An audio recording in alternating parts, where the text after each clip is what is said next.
Even in worship leading, you need power. Hindi lang kinulot-kulutan mo na para maiyak sila.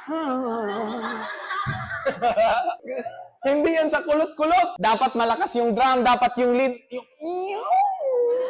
No! Kaya sabi ko rin, isa pa, magkapatid talaga tayo. Kasi kaya natin mag-praise song na walang drum. Kasi doon sabi, walang drum, sige, magtalon-talon ka. Pag hindi ka tumalon ngayon, dahil lang sa drum ka tumatalon. You need power, kapatid. Ang pangit ng boses ko dati, kaya natuto ako mag-thanks. Pag ako nag-worship lead noon, tapos makikita mo akong 15 minutes na nagta-thanks, sa loob ko niyan, hinahanap ko yung key.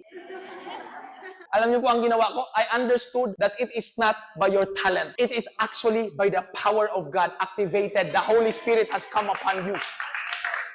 Sabi ko noon, pag ako nag-worship, kahit ayaw niya mag-worship, he will fall down in the presence of God. Literal na nag-fasting po ako specifically for worship leading and for leading the worship team. Pag-aral ng gitara, pag-aral ng keyboard, pag-aral ng drum. Pinagfa-fast ko yon. Tapos may isang pagkakataon noon, I was being ministered. Uso pa noon yung tribal, tapos Maverick. Nakita ko si Dante Bow. Si Dante Bow, pag kumakanta siya, wala siyang lyrics. Walang lyrics, ibig sabihin spontaneous lang. Ako din, ayoko na. Magandang kumanta ng ibang kanta, pero may puso rin ako eh. Gusto akong sabihin sa Lord. Kaya pala sintonado ako kasi ibang kanta eh. Pagkanta ko, hindi man nagsisintonado. Kasi paano nila sasabing sintonado yun? Uno ko yun. Ngayon sabi ko, maganda pati si Brandon Lake. Kita ko doon sa comment section. Si Brandon Lake daw yung tipo ng anointing na pag narinig mo kahit kinanta niya yung pag-order niya sa McDonald's, maiiyak ka. Sabi ko, gusto ko yan. Gusto ko yung anointing na yan. It went on and on and on. Pati yung mga keyboard player namin, nabibless na sila. Dati nabuburden sila. Pag si Jericho na ang mag-worship lead, pag Saturday, mag-worship kami key of G. Pag Sunday, key of anything. Sila na buti magagaling sila. Ang pumasok ako ng key of F, mag-F na sila. Ganun. Pero patid, habang tumatagal, when the power is manifesting, it overcomes the talents needed for a certain task.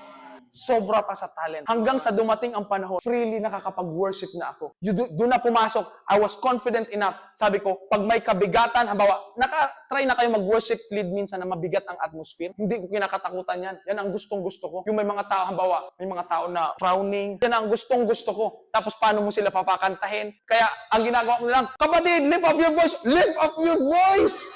Kapag you are embedded with power, they will worship. Makakapag-worship sila. Eto na. Nagtuloy-tuloy na kapatid.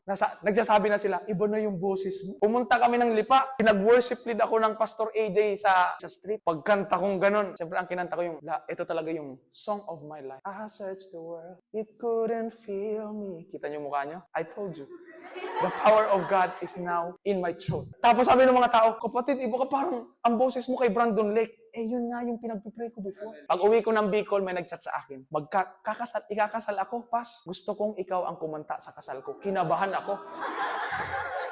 Sabi pati nung kapatid ko, nung sinabi ko sa kanila, ini-invite ako sa Cagayan Valley, mag-minister daw ako sa kasal, kanta. Sabi nung kapatid ko, mahirap yan, akapela yan, pag nasintonado ka dyan, sintonado lahat. But the power is sufficed everything. Recently lang, may nag-send sa akin ng 5-digit. Yun na talaga, nawindang na ako. I was blessed how I saw you worshiping. I want to put a seed in your ministry. Nagbigay ng 5-digit. Kapatid, napapray talaga ako. Pambihira lang, ang puso ko ay dapat maayos. Biyak dati yung boses, tapos naging maganda. Not because of talent, but because of the power of God.